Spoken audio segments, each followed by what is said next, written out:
My name is Maria Mills, Sergeant, United States Special Forces. 3 months ago, I woke up in a military hospital with a dislocated shoulder and my face swollen from the impact. But the physical pain was nothing compared to the image burned into my mind.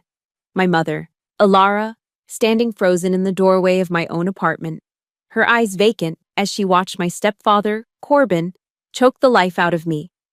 Before I blacked out, I managed to send a 3-letter text message that saved my life. Before I tell you how my military family answered that SOS, let me know where you're watching from. Hit that like button and subscribe if you believe home should be a sanctuary, not a war zone. But it didn't start this way. Long before the battlefields overseas, my first paradise was lost in a quiet suburb of Los Angeles. My childhood was a sun-drenched California dream, a perfect bubble I never imagined could burst.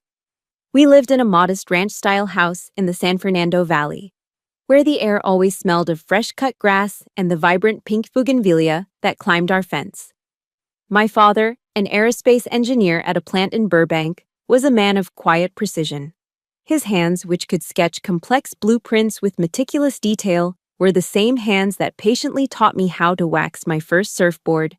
The sweet, coconut scent of the wax forever linked to his memory. His soul belonged to the ocean. Every weekend, he'd load me and my board into his old Ford Ranger. The dashboard was cracked from a lifetime of California sun, and the radio only picked up classic rock stations. But that truck was my chariot to paradise. We'd drive to Santa Monica, where he taught me to read the waves, to feel the pull of the current beneath my feet. "The ocean can be scary, sweetie," he'd always say, his hand on my shoulder as we watched the sets roll in.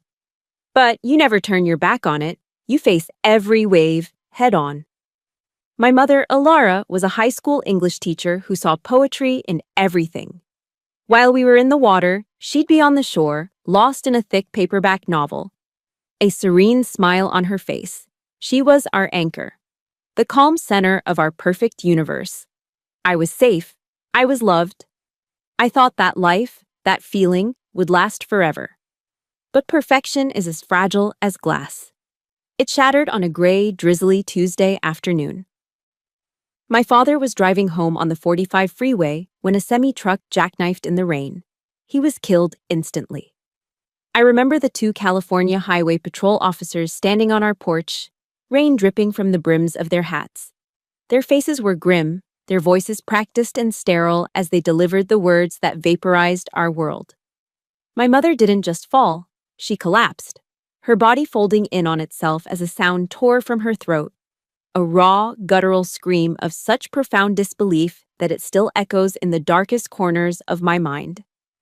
The months that followed were a colorless fog. Our house, once filled with the smells of my dad's coffee and my mom's baking, now reeked of sympathy lilies and the endless casseroles left by well-meaning neighbors. My mother quit her teaching job. Her world shrank to the 4 walls of her bedroom, the curtains permanently drawn.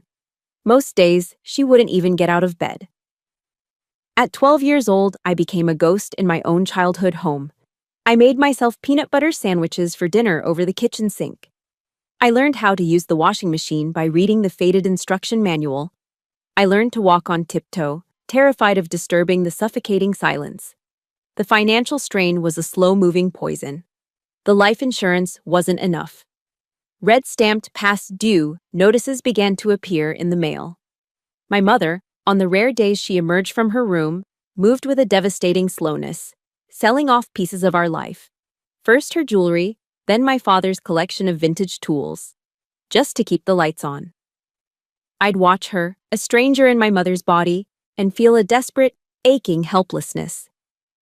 2 years after the accident, when I was 14, Corbin Vance walked into our lives. He was a building contractor a neighbor had recommended to fix our leaking roof. He was a big man, filling the doorway with his broad shoulders, radiating an energy our house hadn't felt in years. He had a confident smile and calloused hands that fixed our roof, then a leaky faucet, then a broken gate, refusing to take a dime for the extra work. He brought life back with him. The sound of his hammer, the smell of sawdust, the rumble of his truck in our driveway. It was all evidence that the world was still turning.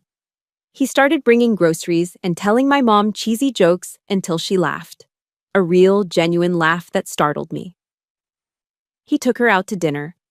He helped her refinance the house, sorting through the mountains of paperwork that had overwhelmed her. He looked at her one evening and said, "A beautiful woman like you shouldn't have to carry all this alone." And I saw a light return to my mother's eyes. He felt like our savior. The day they announced their engagement, Corbin gave me a gift. It was in a small velvet-lined box. Inside was a delicate silver necklace. As he fastened it around my neck, he leaned in so close I could feel the warmth of his breath on my ear. His voice was a low, menacing whisper meant only for me. "Your dad is gone," he murmured. "From now on, I take care of your mom. And you. As long as you know your place." A cold dread washed over me, a primal fear that had nothing to do with the cool metal against my skin. It wasn't a promise. It was a threat. A few feet away, my mother watched, her eyes brimming with happy tears, seeing only a man she loved embracing her daughter. She beamed, completely unaware that he had just fastened the first collar around my neck. The night after the wedding was the beginning of the end. I was in my room, my sanctuary, with my dad's old headphones on, trying to find solace in the familiar chords of Tom Petty. The door was suddenly thrown open with a violent bang. Corbin stood there, his large frame silhouetted against the hallway light, his face a mask of fury. He strode in and ripped the headphones from my head. They clattered to the floor.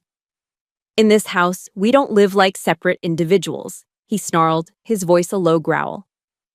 "We are a family. Doors stay open unless you're sleeping. You understand?"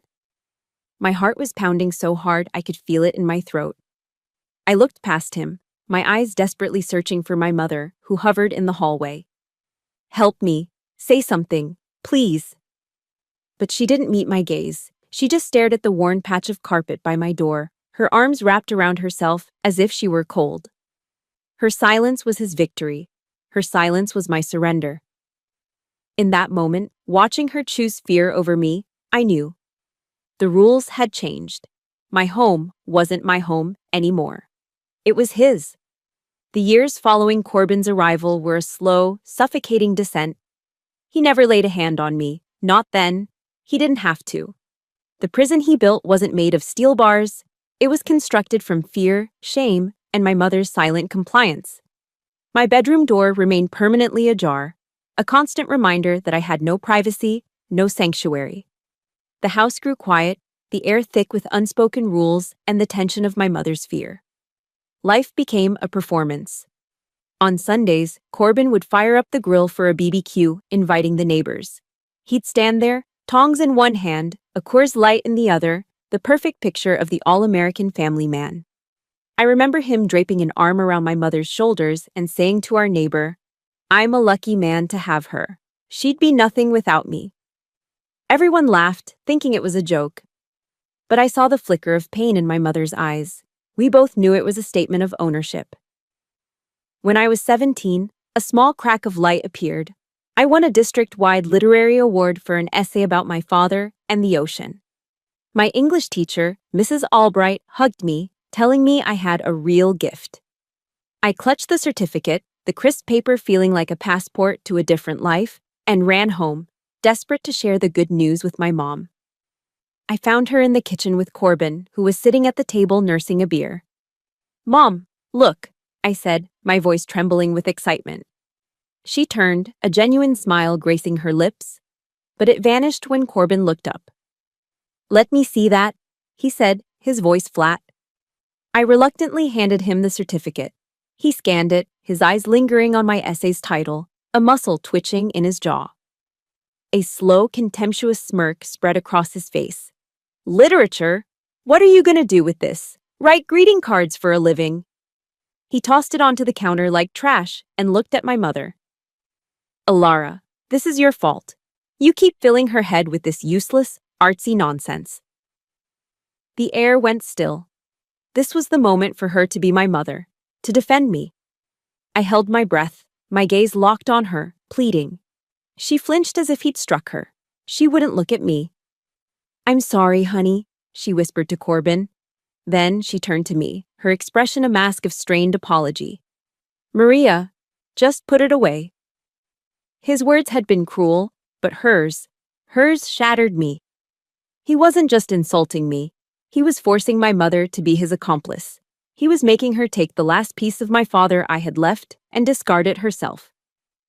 That fall, I got a part-time job as a barista at a coffee shop on Ventura Boulevard. It was my escape plan. For 20 hours a week, I could breathe, laugh with coworkers, and feel the simple dignity of earning my own money. My first paycheck was only $94, but holding it in my hand, I felt like a millionaire. It was a secret seed of freedom. I walked into the house that Friday, my heart soaring, but it plummeted the moment I saw him. Corbin was sitting at the kitchen table, waiting. In front of him was a composition notebook.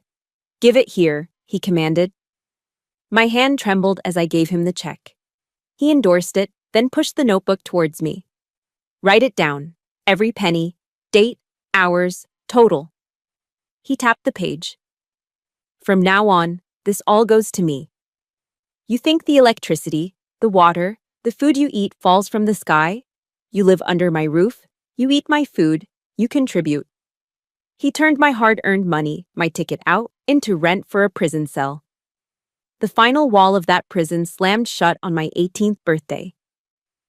My mother, in a small act of rebellion, had spent the day making my favorite dish, a rich, bubbling lasagna. It was her way of saying, "I love you," without speaking the words. As we sat down, Corbin slid a plain manila envelope across the table. It wasn't a birthday card. Inside was a filled-out application for the local community college.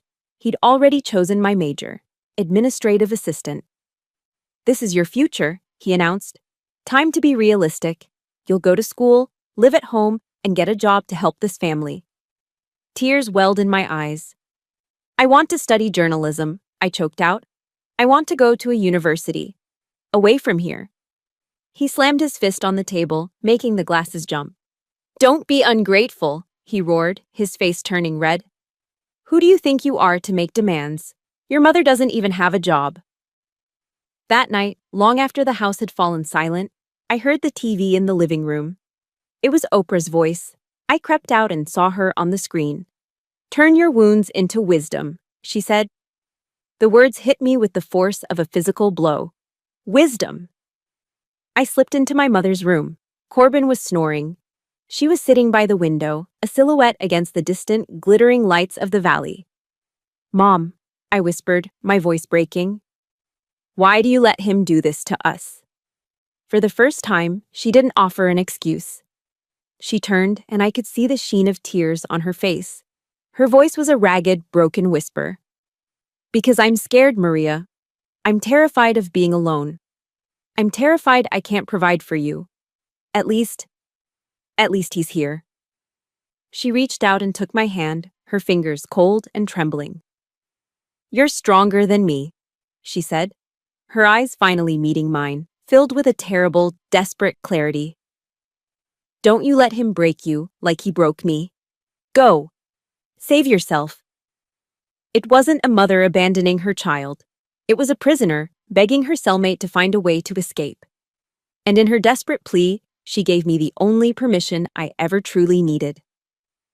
My mother's words that night, "Go, save yourself," became the fuel for a fire I didn't know I had. They were the permission I'd been waiting 6 years to receive. The next morning, I told Corbin I was going to the library to study for finals. Instead, I took 2 city buses across the valley to the Armed Forces recruiting office in Van Nuys, a sterile, unassuming building tucked into a strip mall. The room smelled of stale coffee and industrial-grade cleaner. Posters of determined-looking soldiers in pristine uniforms lined the walls, their gazes fixed on some distant horizon. The recruiting sergeant, a man named Sergeant Miller, had a face like carved granite but kind, weary eyes. He listened patiently as I gave him the sanitized version of my story. That I was looking for a challenge, a purpose, a way to become strong. He laid several brochures on his metal desk. Army, Navy, Air Force. Then he pushed one forward. It was for the Special Forces. The cover showed soldiers rappelling from helicopters, navigating dense jungles, their faces grim and focused. The images depicted a brutal, unforgiving world. I didn't feel fear. I felt a profound sense of recognition. This was a hell I could choose. "This path will try to break you, kid," Sergeant Miller said, his voice a low gravel.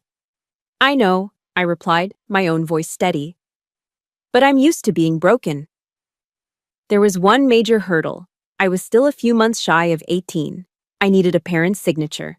That piece of paper felt like the final, insurmountable wall. I carried the enlistment packet home in my backpack, its weight feeling heavier than any textbook. That night, I waited until I heard Corbin's F-150 rumble out of the driveway. He was heading to a sports bar with his friends. I found my mom in the living room, quietly reading. My hands trembled as I pulled the papers from my bag and laid them on the coffee table in front of her. She picked them up, her brow furrowed in confusion. She read every word, every line, and with each page she turned, the color drained from her face. When she finished, she looked at me, her eyes a maelstrom of terror and love. It was a horrifying choice I was forcing her to make. My safety in the present versus my chance at a future. "They'll hurt you, Maria," she whispered, her voice cracking. "It hurts more here," I said softly, and the simple truth of those words hung in the air between us. She looked away, out the window and into the dark street, as if searching for an answer out there. She was silent for a full minute that felt like an eternity. Then she picked up the pen from the end table. The blue ink of her signature, Ilara Mills, trembled on the dotted line. It was the bravest thing I had ever seen her do. She couldn't escape the cage herself, but with one shaky stroke of a pen, she had just unlocked the door for me. I decided to tell Corbin the next evening at dinner. I needed to do it on my own terms, to face him not as a child asking for permission, but as a young woman informing him of a decision. As I explained my enlistment, his face cycled through a series of emotions. First confusion, then disbelief, and finally a surge of pure, violent rage. He shot up from his chair, sending it crashing backward onto the linoleum floor. "You think you're what? Some kind of soldier?" he screamed, flecks of spittle flying from his mouth. "You're mine. You live in my house. You breathe my air. You're not going anywhere." He raised his hand, a motion that had always made me instinctively flinch and cower. But not this time. I stood my ground, my feet planted, my gaze unwavering. "You don't own me," I said, my voice as cold and hard as steel.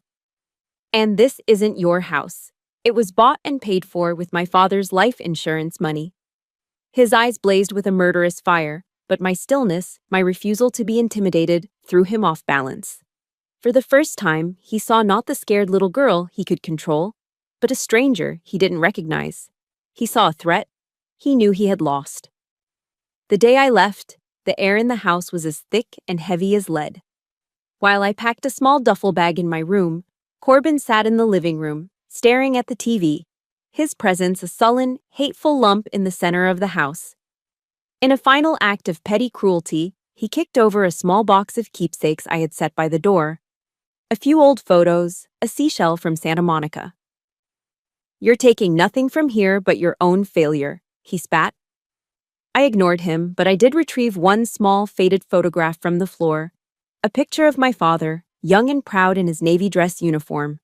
I slipped it into my pocket. The will to fight was in my blood. At the door, my mother pulled me into a fierce, desperate hug. She didn't cry, but I could feel her whole body trembling against mine, a silent storm of grief and fear. She pressed a crumpled envelope into my hand.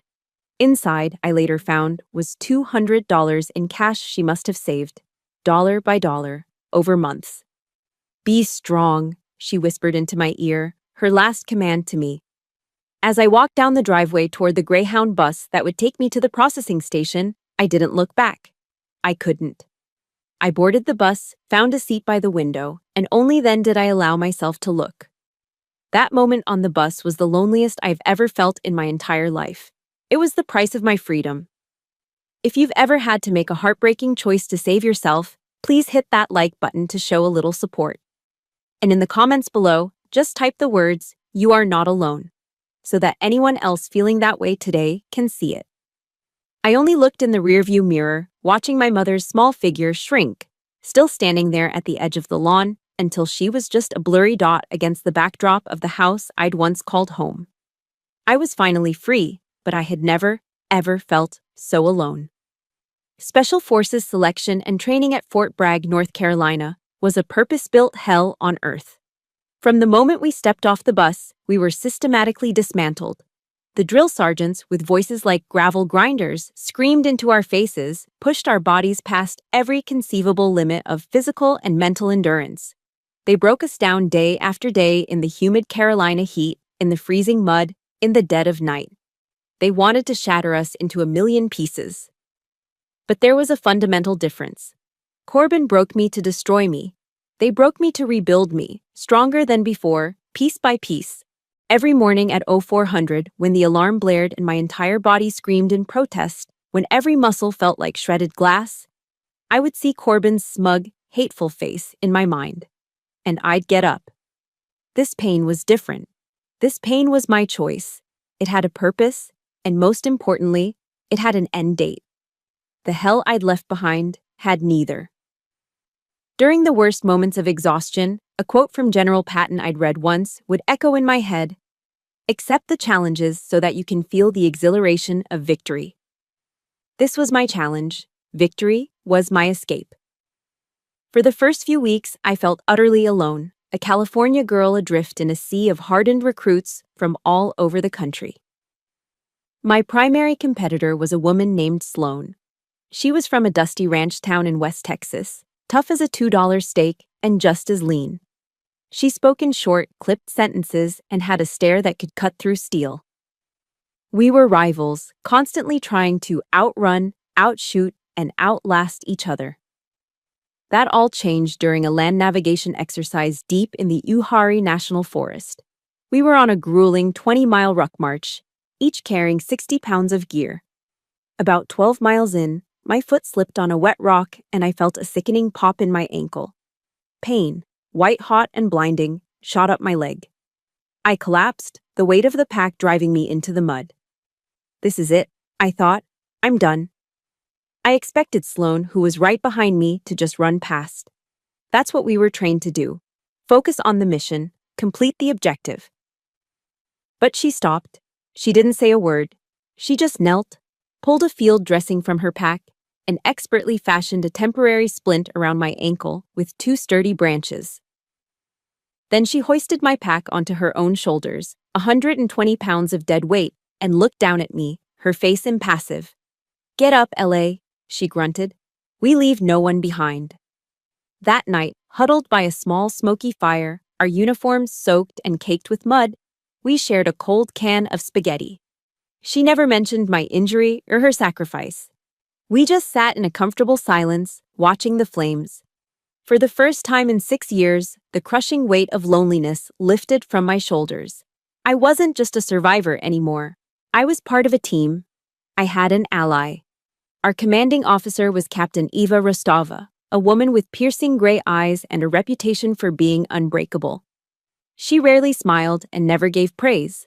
Her approval was a currency more valuable than gold, and none of us felt we had earned it. At the end of our training cycle, during our final one-on-one evaluations, I sat across from her in her Spartan office, my back ramrod straight. She stared at my file for a long moment, then looked directly at me, her gaze so intense it felt like she was x-raying my soul. "Mills," she said, her voice calm and even. "Your file says you came here running from something. Lots of people do. They usually don't last." She leaned forward slightly. "But what I've seen isn't a runner. I've seen a fighter. You don't just survive, Mills. You adapt, you overcome, and you refuse to quit." She closed my file with a soft thud. "Welcome to the team." Her words hit me harder than any physical blow ever had. It wasn't praise, it was an acknowledgement. It was a statement of my value, earned through grit and sweat and pain. It was the validation I had craved my entire life, not from the family who should have given it freely, but from a woman who had seen the warrior I was forged into becoming. It was worth more than any medal.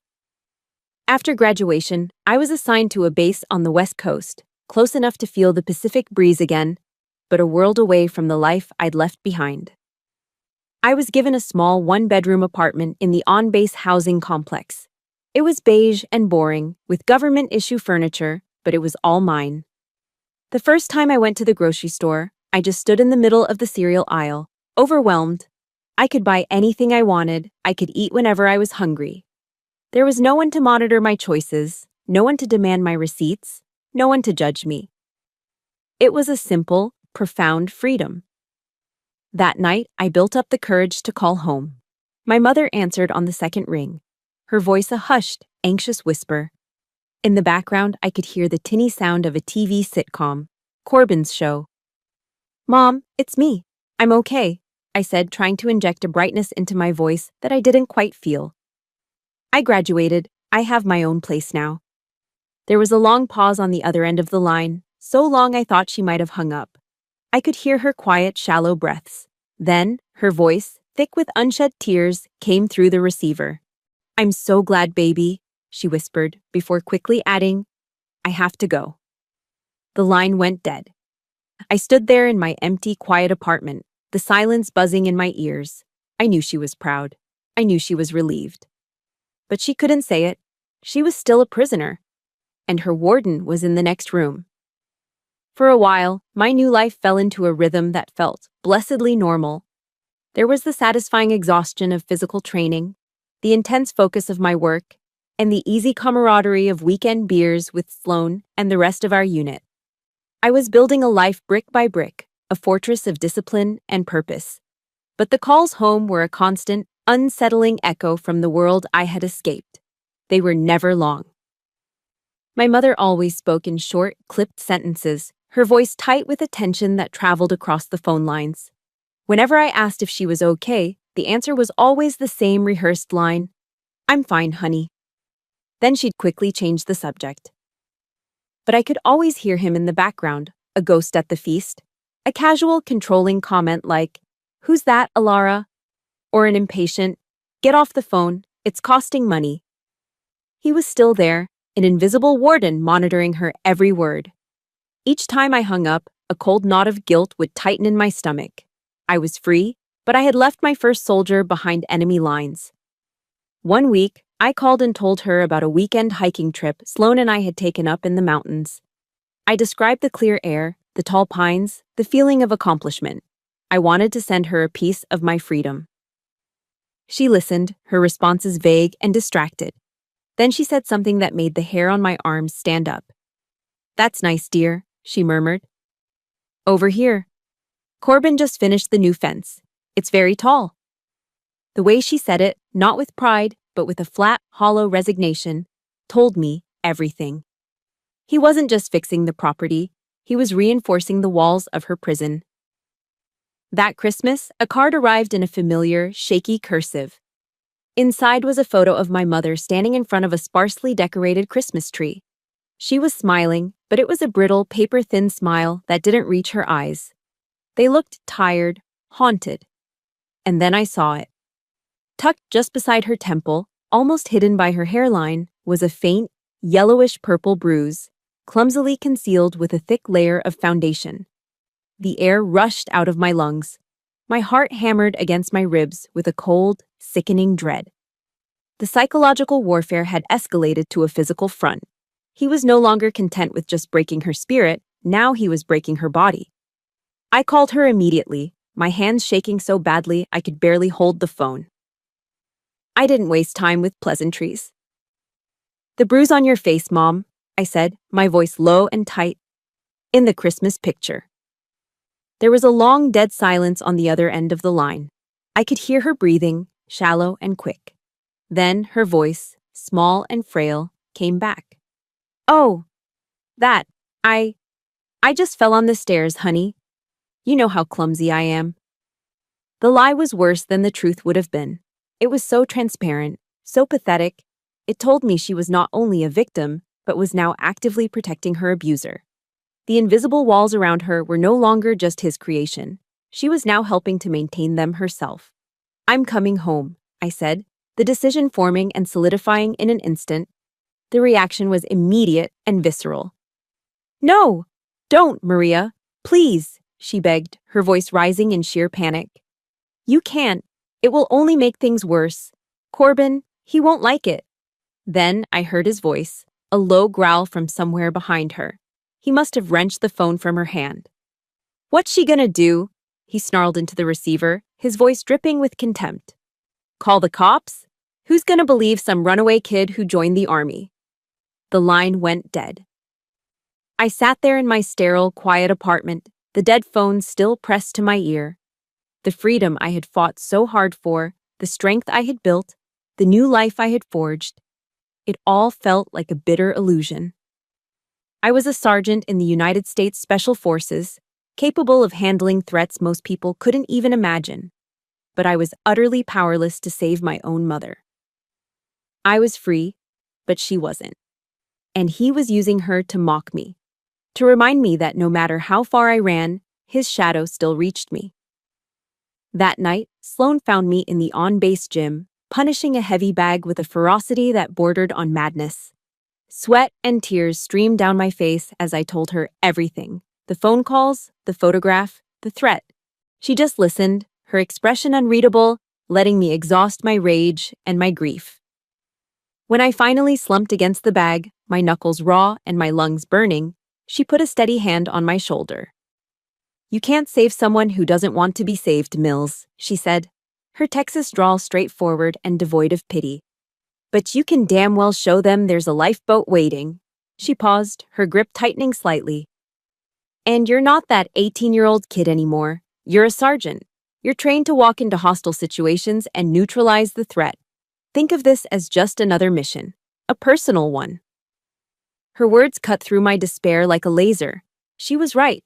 I had been thinking like a daughter, like a victim. It was time to start thinking like a soldier. I wasn't going back there to plead or to reason. I was going back to extract a friendly who was trapped in a hostile environment. That night, I sat down at my government-issue laptop, the glow of the screen illuminating my determined face. I opened a web browser, and with 3 decisive clicks, I booked a one-way ticket to Los Angeles International Airport. The mission was a go. As the taxi pulled up to the curb, I felt a knot tighten in my stomach. It was the same house, the same faded blue trim, the same overgrown bougainvillea bush I remembered, but it felt alien, shrouded in a gloom that had nothing to do with the overcast sky. I paid the driver and walked up the familiar concrete path, my duffel bag feeling impossibly heavy.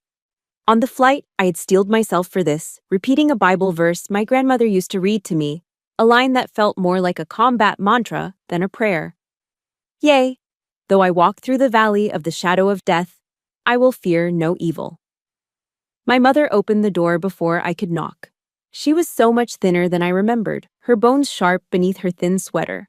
Dark, hollowed-out circles shadowed her eyes. She pulled me into a hug, but it was a quick, bird-like embrace, brittle and full of fear. "You shouldn't have come," she whispered, her eyes darting nervously toward the interior of the house. And then he was there, filling the space behind her. Corbin emerged from the living room, wiping his greasy hands on a pair of filthy jeans. He looked me up and down, a slow, deliberate assessment, and a calculating smirk played on his lips. "Well, look what the cat dragged in," he said, his voice oozing false cordiality. "Looking all soldierly. Still just a scared little girl on the inside, though." My eyes scanned the living room wall behind him. A cold fury settled in my chest. Every photograph of my father, smiling at his wedding, holding me as a baby, proudly standing by his first car, was gone. In their place hung a grotesque gallery of Corbin's triumphs. Posed photos of him grinning over the carcasses of deer and wild boar, their dead eyes staring blankly from the wall. He hadn't just moved in. He had systematically erased my father, rewriting our family history with blood and gunpowder. For the next 24 hours, I tried to speak with my mother alone, but he was a constant, suffocating presence. He never left us for a moment, hovering nearby, pretending to fix a squeaky floorboard or watch a game on TV, but I knew he was listening to every word. I waited for a moment when he went to the garage, and I quickly pressed a small folded business card into my mother's hand. It was for a national domestic violence hotline and shelter network. "Mom, These people can help, I whispered urgently. They have safe houses, lawyers, everything you need to get out. She stared at the card in her palm as if I'd handed her a live scorpion. Her eyes widened with terror, and she quickly shoved it into her pocket as Corbin's footsteps sounded on the back porch. I don't need that, she lied, her voice a frantic, shaky whisper. Everything is fine, Maria. Everything is fine. The painful truth landed like a punch to the gut. The prison walls weren't just on the outside anymore. He had built them inside her mind, and she had become her own jailer. That evening's dinner was torture. Corbin held court at the head of the table, pontificating about his latest construction jobs, about how hard he worked, about how well he took care of my mother. He was playing the part of the benevolent patriarch, a role so grotesquely false it made me physically ill. I listened, my fork frozen over my plate, my composure held together by years of military discipline. But when he put his hand over my mother's and said, "She's a lucky woman," I finally broke. So the bruise on Mom's face in the Christmas photo, I asked, my voice dangerously quiet, cutting through his monologue like a razor. Was that part of the care, too? The room fell into a dead, ringing silence. My mother's fork clattered onto her plate. She froze, her breath caught in her throat. Corbin slowly put his own fork down. The charming smile vanished from his face, peeled back to reveal the snarling monster beneath. You'd better watch that mouth of yours, he hissed, leaning across the table. You haven't been here. You don't know what's right and what's wrong anymore. You abandoned her. I'm the one who stayed. The next morning, as I was about to leave for the airport, he cornered me in the entryway. My mother had already retreated to the back of the house, a silent surrender. You think you're smart, don't you? He said, his voice low and guttural with menace, blocking my path to the door.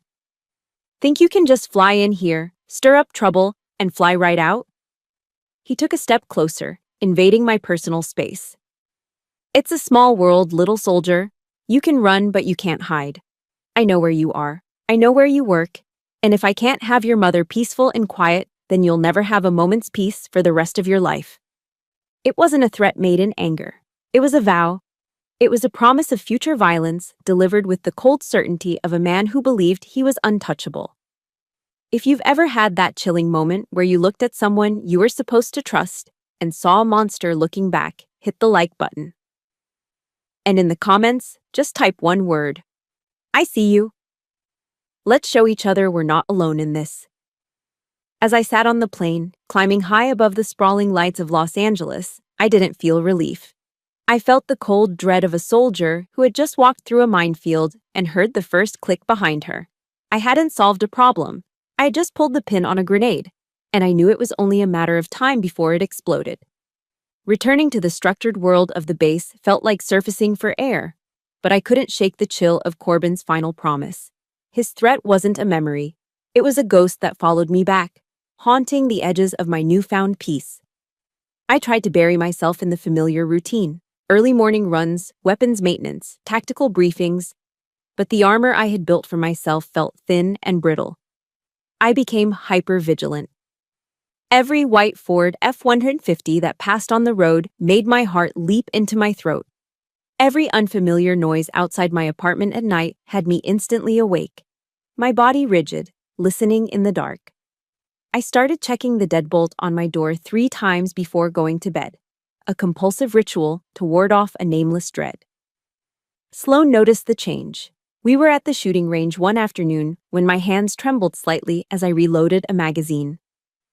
He's in your head, Mills, she said, her voice low and direct, not taking her eyes off her own target. That's his battlefield. Don't let him win there. I tried to take her advice. I focused on my training, on my duties, on the solid, predictable reality of military life. I looked at my uniform hanging in my closet, the crisp lines, the neatly pressed fabric, the sergeant's stripes on the sleeve. It was a symbol of who I was now, not the helpless girl I used to be. But the fear that was programmed into me as a child was a difficult monster to cage. 2 weeks after my return, the first tremor hit. My phone rang late one night. It was my mother. Her voice was a frantic, broken whisper, words tumbling over each other in a rush of panic. Corbin, he's gone. He left hours ago. He said he had business to take care of. Maria, he took his hunting rifle. The line went dead. I called back immediately, again and again, but the phone went straight to voicemail. A cold sweat broke out across my skin. I went straight to Captain Rostova and reported the call as a potential threat. She took it seriously, her face grim, but without a direct, explicit threat against me, there was nothing the military police could officially do. "Stay alert, Sergeant," was all she could say, her eyes conveying a warning her words could not. "Keep your head on a swivel." That night, my personal cell rang. The screen read, "Blocked number." My blood ran cold. I hesitated, then answered, my voice a tight whisper. "Hello?" Silence. Complete, dead silence on the other end. But it wasn't empty. Through the static, I could hear it, faintly. A tinny, distant radio playing a familiar country song.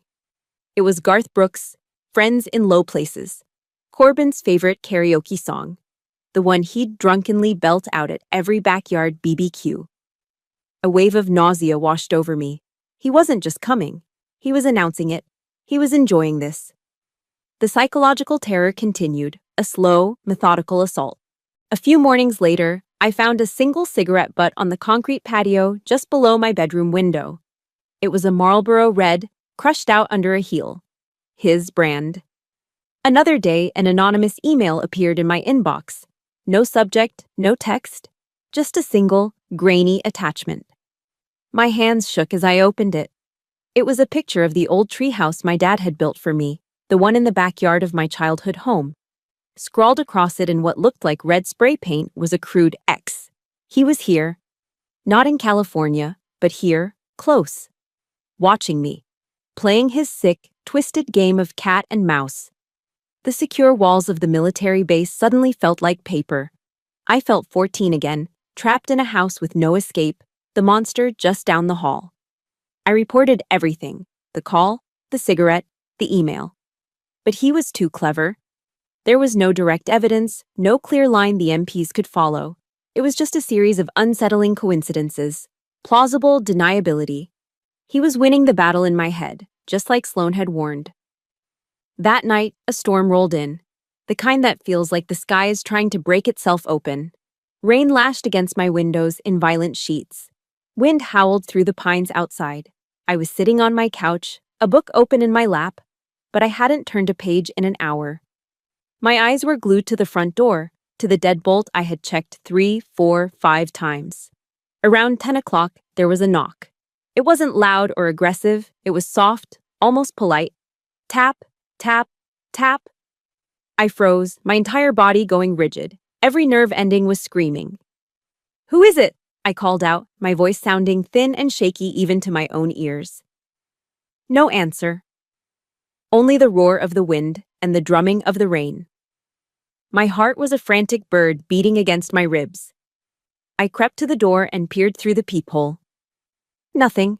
Just the rain-swept, empty walkway illuminated by a flickering porch light. It was just the wind, I told myself. A branch hitting the door. I took a deep, shuddering breath and turned away from the door, my body weak with a strange mixture of relief and adrenaline. And in that exact moment, the world exploded. A deafening crack of splintering wood and metal echoed through the small apartment. The entire door blew inwards, torn from its hinges as if kicked by a mule. And he stood there, framed in the doorway, drenched and wild, the storm raging behind him. His eyes were bloodshot, burning with a pure, unadulterated madness. "I told you!" He roared over the thunder, a terrifying grin spreading across his face. "You can't hide." For a single frozen nanosecond, the 12-year-old girl who had watched her mother collapse in grief screamed in terror. But then, a decade of brutal, relentless training slammed a door on that girl and took command. Fear was instantly vaporized by a tidal wave of pure adrenaline. Conscious thought ceased. The body, honed by thousands of hours of repetition, simply reacted. As Corbin lunged, a wild beast roaring into the sanctuary of my home, I didn't retreat. My feet automatically set into a combat stance. I pivoted on the ball of my left foot, letting his own forward momentum become my greatest weapon. I dropped my center of gravity, got my hips underneath his, and executed a hip throw I'd practiced until it was as natural as breathing. He was a wall of enraged muscle, but physics is a stubborn equalizer. He crashed sideways over the cheap particle board coffee table I'd assembled myself just a month prior. It exploded into a shower of compressed sawdust and splintered laminate, the sound like a gunshot in the small room. But this wasn't a controlled training environment with padded mats and a referee. This was a cramped apartment filled with furniture, and my opponent was a man fueled by a decade of festering hatred. He rose from the wreckage with a guttural roar, a jagged piece of the broken table jutting from his forearm. He barely seemed to notice. He charged again, not like a man, but like a bull. Head down, all brute force, intent on goring me. My small living room became a cage, and the fight devolved from disciplined technique into a desperate, primal struggle for survival. We crashed into the wall, the impact rattling a framed photo of my training graduation to the floor. Glass shattered. I drove my knee hard into the side of his thigh, aiming for the femoral nerve, a strike designed to deaden a leg. He grunted in pain, but his grip on my fatigues only tightened. He used his sheer mass to lift and throw me across the room. I landed hard against the leg of the sofa, the air knocked from my lungs in a painful gasp. He was on me in an instant, his weight crushing. I tasted blood in my mouth. His fists were like cinder blocks, raining down blows that were clumsy but powerful. I raised my arms to shield my face, the impacts jarring my teeth, my skull rattling with each connection. I tried to put him in an armbar, a triangle choke, anything to neutralize his strength, but he was too strong, his rage giving him a terrifying, inhuman power. He landed a clean punch to the side of my head, and the world flashed a brilliant, painful white. Another blow caught my shoulder at a bad angle, and I felt a searing, sickening pop as it dislocated, my left arm going numb and useless beneath me.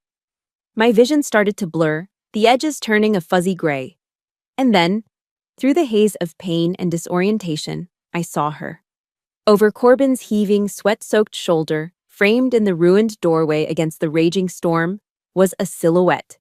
My mother. He must have forced her to drive the 2,000 miles with him, a terrified hostage on his quest for revenge. She was just standing there, her face a blank, emotionless mask, her eyes as empty and dead as a porcelain doll's. She didn't scream for help. She didn't move to intervene. She didn't do anything. She just watched as her daughter was being beaten to death on the floor of her apartment. That sight, her vacant stillness, hurt more than any of his punches.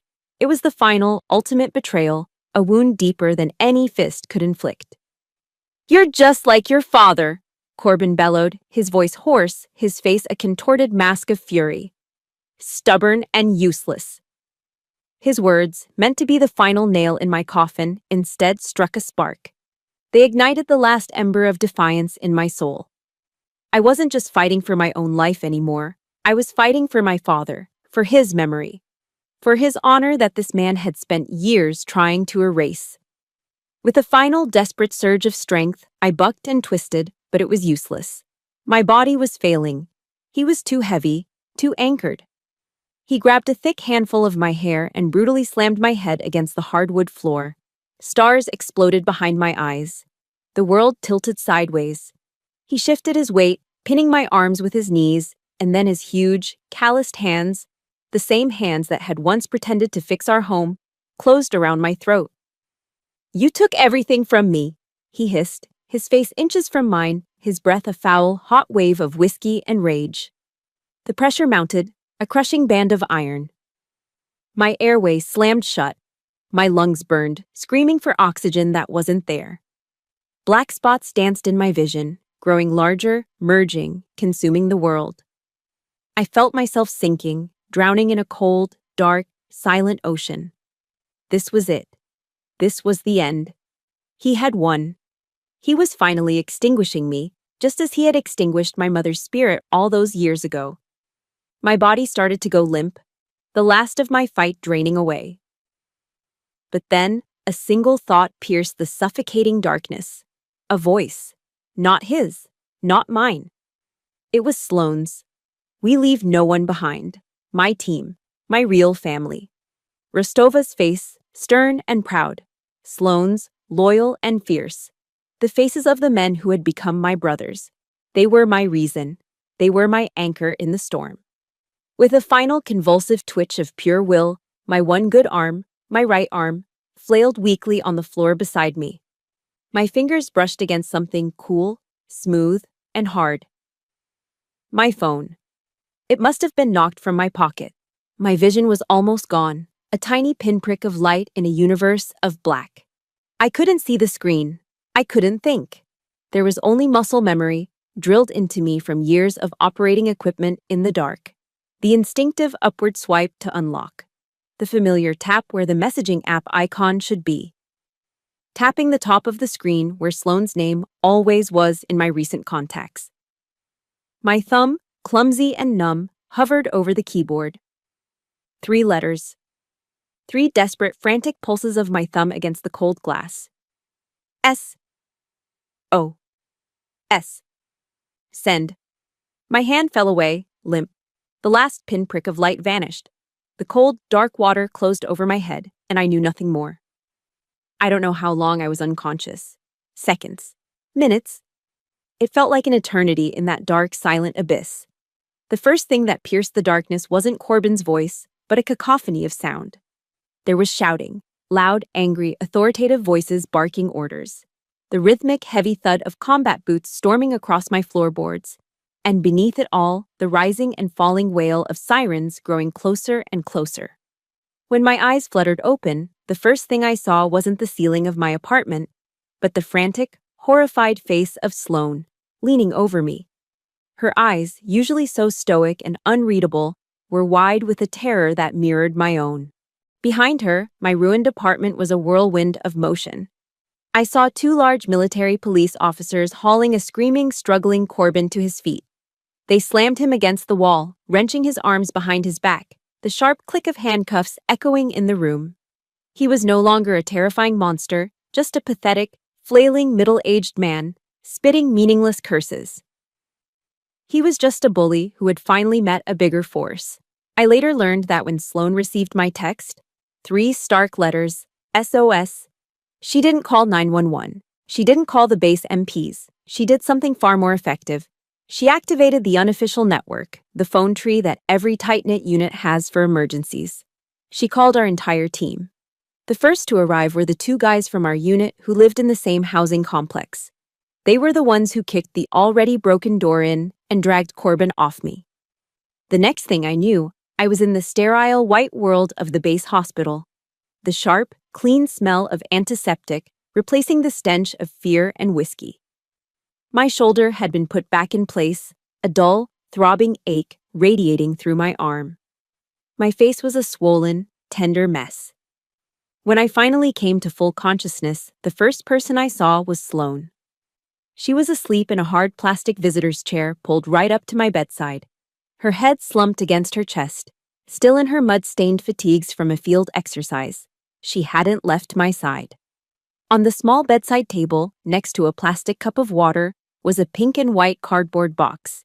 Inside was a half-dozen assorted donuts from the 24-hour shop just outside the main gate, the one I loved. That small, simple gesture of care, of knowing, of being there, was a kindness so profound it brought hot tears to my eyes. A few hours later, I had more visitors.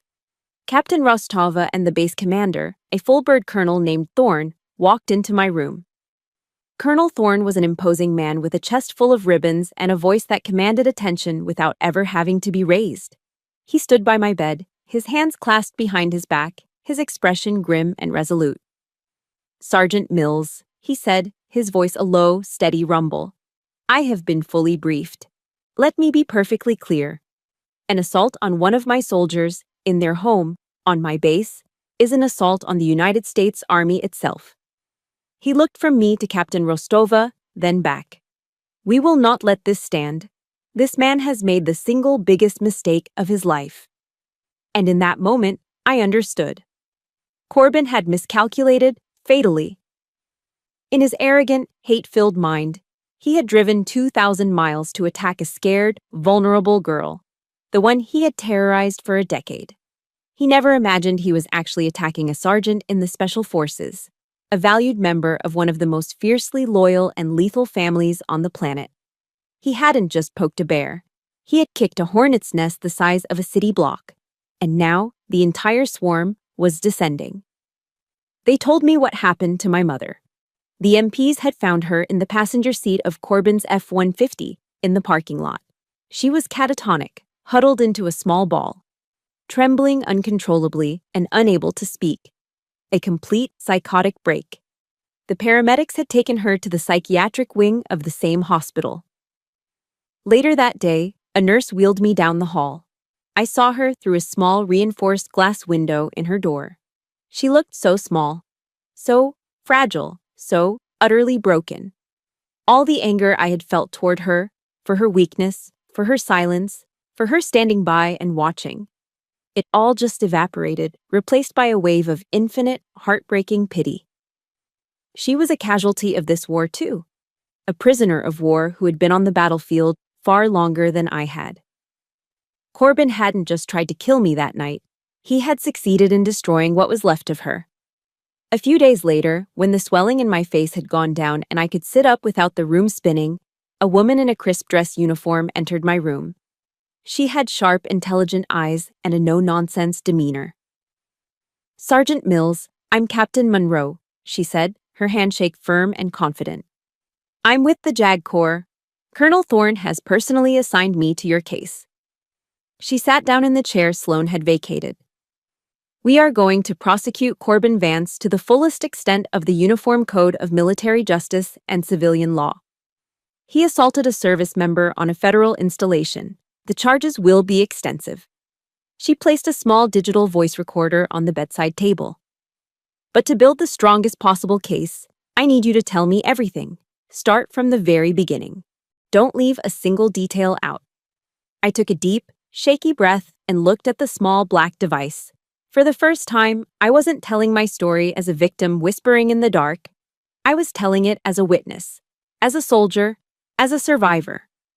And I knew the final battle was just beginning. The military tribunal wasn't what I had imagined. There was no dramatic shouting, no last-minute confessions. There was only the cold, methodical presentation of the truth. With Captain Monroe at my side, a formidable and brilliant legal warrior, I took the stand in my full dress uniform. I looked out at the courtroom, at the jury of stone-faced officers, at Corbyn sitting beside his defense attorney, trying to look like a misunderstood victim. And I told my story. I recounted a decade of hell, not with tears or anger, but with the calm, factual precision of a soldier delivering an after-action report. I detailed the psychological abuse, the financial control, the escalating threats, and the final, violent assault. My testimony was supported by a mountain of evidence the JAG Corps had meticulously compiled: financial records, testimony from my co-workers at the coffee shop, the threatening email, and forensic evidence from my apartment. The most powerful moment came during the cross-examination. Corbyn's lawyer tried to paint me as a troubled, rebellious teenager, an ungrateful stepdaughter who had run away from a loving home. "Isn't it true, Sergeant," he asked, his voice dripping with condescension, "that you had a history of defying Mr. Vance's authority?" Before I could answer, a quiet sound came from the gallery. I glanced over. In the front row, Sloane, Captain Rostova, Colonel Thorne, and a dozen other soldiers from my unit, my family, all rose to their feet in silent, unified protest. They didn't say a word. They just stood there, a formidable wall of decorated uniforms, their collective gaze fixed on the defense attorney. It was a silent, powerful rebuke, a testament of support that spoke louder than any objection. The lawyer faltered, stammered, and quickly concluded his questioning. When it was Corbyn's turn to testify, his lies crumbled under Captain Monroe's relentless questioning. He was no longer a monster, just a small, pathetic man whose carefully constructed facade had been torn away. The jury deliberated for less than an hour. The verdict came back: guilty, on all charges. Attempted murder, aggravated assault, interstate stalking. The judge sentenced him to the maximum penalty, ensuring he would spend the rest of his life in a federal prison. Justice wasn't a fiery act of revenge. It was the cold, quiet click of a prison door locking shut. A few months later, my mother was released from the treatment facility. She was fragile but clear-eyed, the fog of fear finally beginning to lift. We agreed to meet at a small quiet park overlooking the ocean in Palos Verdes, a place my father had loved. We sat on a bench, watching the waves crash against the rocks below, the salty air cool on our faces. For a long time, we just sat in silence. "I'm sorry, Maria," she finally said, her voice quiet but steady, her gaze fixed on the horizon. "I was so scared. For so long, I was too scared to be the mother you needed." Tears I didn't know I still had pricked my eyes. I reached over and took her hand. It was thin, but her grip was firm. "I know, Mom," I said, "and I'm sorry I had to leave you." We didn't need to say anything else. In that shared silence, with the sound of the ocean as our witness, we began to slowly, carefully, rebuild the bridge that had been destroyed so long ago. The wounds Corbin inflicted left scars, but as Oprah had once said, you can turn your wounds into wisdom. My pain gave me a new purpose. With the full backing of Colonel Thorne and the Army, I started a pilot program called Operation Safe Harbor. It's a confidential hotline and support network for service members and their families who are silently battling domestic abuse. The military trains us to fight enemies overseas, but sometimes the most dangerous enemy is the one sleeping in the bed next to you. I use my story, the signs I missed, the patterns of control, the escalation, to train commanding officers and senior NCOs on how to recognize the subtle red flags of abuse, how to intervene safely, how to get a soldier and their family the help they need before it's too late. The wound Corbin gave me was meant to be a mark of his power. Instead, I transformed that scar into a shield for others. My story, the one you've been listening to, is over. But my journey isn't. Today, I still serve, but my battlefield has expanded. Sometimes on the weekends, my mother and I will drive out to Santa Monica Beach. She'll bring a book, just like she used to. I don't surf anymore, but I sit with her on the sand, feeling the warmth of the California sun on my face. Corbin tried to drown me in his darkness, but he failed. He didn't understand that sometimes it's from the deepest, darkest places that you find the strength to create a dawn of your own making. My legacy won't be the story of how I survived his attack. My legacy will be the people I helped find their own dawn. Thank you for listening to my story. The truth is, there are millions of us, survivors who have walked through the fire and are still healing from the scars. If my journey has resonated with you, you are not alone. This channel is a place for our stories to be heard and our strength to be shared. Please subscribe and join our community. Because every time one of us stands up and speaks our truth, we light the way for someone else who is still lost in the dark. Be the light. I'll see you in the comments.